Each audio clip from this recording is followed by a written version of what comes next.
धाकड़ खबर, बेखौफ जुबान, बेबाक अंदाज। धाकड़ खबर के न्यूज रूम से मैं आपके साथ हूं अकरम रईस खान। जैसे ही 2019 शुरू हुआ, नरेंद्र मोदी ने अपने बड़े बड़े इंटरव्यू दिए और इंटरव्यू के अंदर बहुत सारा गीत गान हुआ।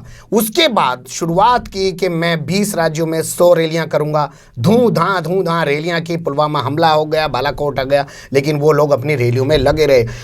पुण्य प्रसून वाजपेयी की रिपोर्ट को अगर देखें, जो उन्होंने बताया अपने फेसबुक लाइव, यूट्यूब लाइव के अंदर, उनका कहना है कि 90 दिन के अंदर जो इन्होंने उद्घाटन किए हैं जाके कामों के, 90 लाख करोड़ रुपए के कामों का इन्होंने उद्घाटन कर दिया, शिलान्यास कर दिया। अब आप कल्पना कर सकते हैं, 90 लाख करोड़, बाढ़ सी आ गई है। रोज अखबार में पढ़ने को मिलता था, आज यहाँ 50,000 करोड़ का, आज यहाँ 40,000 करोड़ का, आज यहाँ 90,000 करोड़ का, और भोंपू मीडिया सौगात दे दी है, ये दिखाता था। लेकिन एक जगह जहां पर किसान जरा सा डट के बैठे, वहां मोदी जी जाने की हिम्मत नहीं कर पाए। कौन सी है वो जगह, भोंपू मीडिया आपको नहीं बताएगा, दावा कर सकते हैं आपसे। सियासत की बात अनीस अहमद खान के साथ के ताज़ा एपिसोड में बात करेंगे कि साहब यहां तक पहुंचे, लेकिन वहां तक पहुंचने की हिम्मत नहीं जुटा पाए। साहब कहां पहुंचे और कहां नहीं पहुंच पाए, क्या दिक्कत आई साहब को वहां पहुंचने में, ये थोड़ा सा बताया जाए। अभी हाल की घटना है, 8 मार्च की, जो ये नोएडा आए थे मेट्रो का उद्घाटन करने को। उसके साथ इनका ये था कि जेवर, जहाँ बहुत बड़ा एयरपोर्ट, इंटरनेशनल एयरपोर्ट बनाने की चर्चा चल रही है, दिल्ली एनसीआर के अंदर ही बन रहा है। दिल्ली मैं आपको रोकते हुए जेवर का जिक्र किया, बता दूं, जेवर वही इलाका है, भट्टा पारसोल और टप्पल, ये 2 ऐसी घटनाएं थी इस देश के अंदर जो 2013 में घटी, जब भूमि अधिग्रहण वाला मामला चल रहा था। आपने वो तस्वीरें देखी होंगी, राहुल गांधी बाइक पर बैठकर वहां पहुंच गए। इंटरनेशनल मीडिया ने कवर किया था और यहां तक मजबूर होना पड़ा था यूपीए सरकार को कि उन्हें भूमि अधिग्रहण पे नई पॉलिसी लानी पड़ी थी। जो अंग्रेजों के जमाने से एक पॉलिसी चली आ रही थी, उसको खत्म किया गया था। लेकिन बताते हैं कि नरेंद्र मोदी सरकार जो 56 इंच का सीना लेके आई, उसने उस पॉलिसी को कभी लागू नहीं होने दिया। ये वही टप्पल, वही जेवर और वही भट्टा पारसोल। पूरे हिंदुस्तान का मीडिया, राहुल गांधी भी पहुंचे वहाँ, रातों को रुके भी राहुल गांधी, सब लोग पहुंचे थे। बता देना इनको जरूरी है, थोड़ा सा लोगों को याद नहीं रहता। तो अब तो ये इन्होंने सोचा था कि 9 तारीख को इनको पता था, इससे अंदाजा होता है कि इनको पता था कि 9 तारीख को आचार संहिता लागू हो जाएगी, 7 को 10 को जो भी। तो इनका ये था कि जेवर का एयरपोर्ट का उद्घाटन कर दिया जाए। कांग्रेस की अगर बात करें, वो तो कह रहे 4 को लागू होनी थी, क्योंकि लेकिन मोदी जी के दौरे खत्म नहीं हो रहे थे, उद्घाटन खत्म नहीं हो रहे थे। नहीं, इस बात में कोई वो नहीं, हकीकत है, क्योंकि जो शेड्यूल था वो उसी दिन था। उसके बाद जो जितने दिन निकालना थे ना, कि इसके बाद इतने दिन, 40 दिन का गैप दिया जाता, वो पूरे तभी होते, वरना आगे बढ़ता जरा चलिए। वो तो ये कई चीजों में ऐसा साबित हो गया कि इलेक्शन कमीशन सरकार का गुलाम है। साहब, कैराना का आप जिक्र कर रहे थे पिछली खबर में। कैराना में जिस दिन चुनाव था ना, उसे 24 घंटे पहले तो प्रचार सब बंद हो जाता। ये हमारे बागपत पहुंच गए, बागपत से, और वहां पे पेरिफेरल एक्सप्रेसवे का पूरा कार में बैठ के वो दिल्ली के वहां से अक्षरधाम से, और जो 9 किलोमीटर बनी है आज तक, अभी तक 9 किलोमीटर बनी है, आज तक भी 9 किलोमीटर से आगे नहीं बढ़ी। वो पूरा सीन चला है, जबकि ऐसा होना नहीं चाहिए था। लेकिन चुनाव आयोग पता नहीं कहां से बरसात में बह भी गई थी, वो आपको पता होना चाहिए, फट गई थी, पूरी बह गई थी, ईंटें बाहर आ गई थी उसके निकल के। तो वहां का इन्होंने सोचा, शो ऑफ बड़ा करते हैं साहब, ड्रामा क्रिएट, इवेंट मैनेजमेंट है ये, हर चीज पता है लोगों को, वर्गलाया कैसे जाता है। आप ये देखिए, मोदी इवेंट मास्टर है, हर चीज का इवेंट करते हैं। चाय पे चर्चा इवेंट है, ये इवेंट से ही आगे आए हैं। इवेंट का आप जिक्र कर रहे हैं, आजकल सोशल मीडिया पे एक वो कमेंट चल रहा है, खैर माफी के साथ मैं कहता हूं, कि भाई पाक का पीएम जो है वो कप जीतने वाला है, और भारत का जो पीएम है कब तोड़ने वाला है, ऐसा कुछ करके के साथ कहते हैं। वो आजकल सोशल मीडिया पे तो लतीफे चलते हैं कि अब ये था कि इनका ये शेड्यूल में था।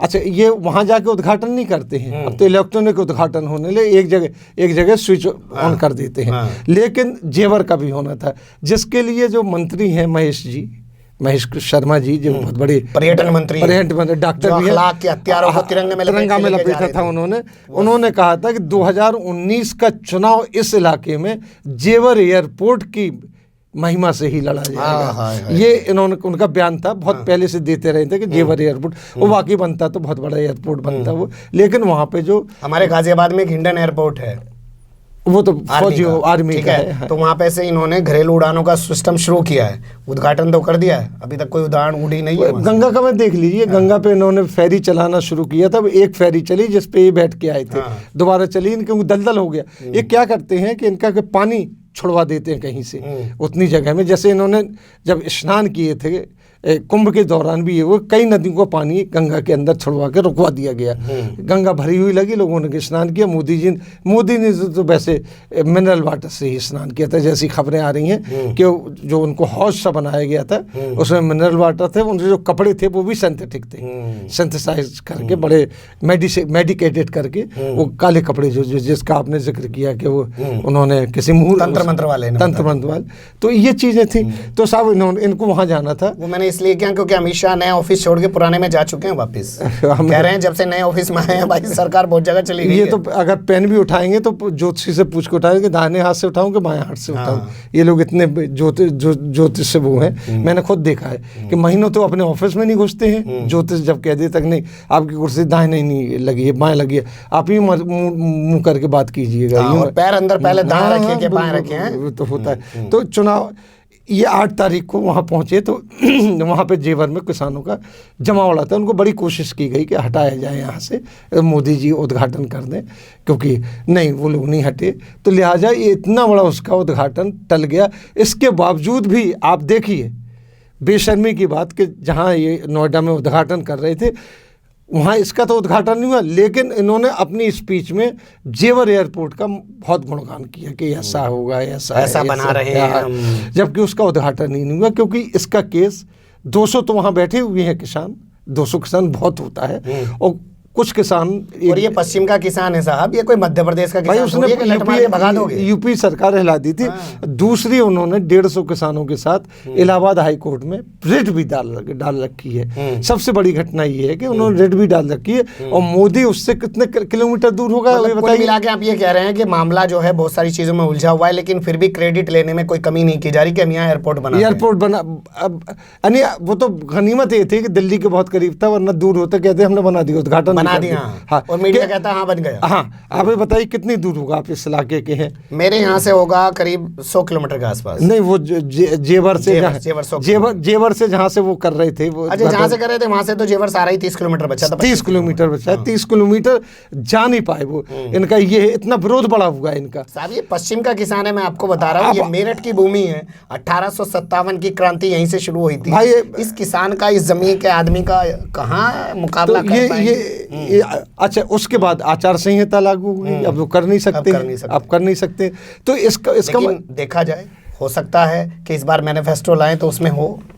ये भी तो गंभीर मामला होगा कि मैनिफेस्टो में देख लिया जाए, कह रहे हैं वहाँ हमने बना दिया है। कुछ भी कर सकते हैं, मोदी है तो मुमकिन है, हर चीज मुमकिन है, मोदी है तो नहीं है। तो एक छोटी सी कोशिश थी, मुझे लगा अब तक आनी चाहिए कि साहब वहां पहुंच नहीं पाए और राष्ट्रीय राजधानी दिल्ली यानी कि एनसीआर के क्षेत्र में पूरा मामला घटा, मीडिया अब तक नहीं ला पाया। हम लोगों ने सोचा था हो सकता है कोई दिखा बला रहा हो, लेकिन कोई दिखाया नहीं। कई दिन से खबर हमारे पास थी, हमने भी सोचा चलिए आपके सामने रख देते हैं।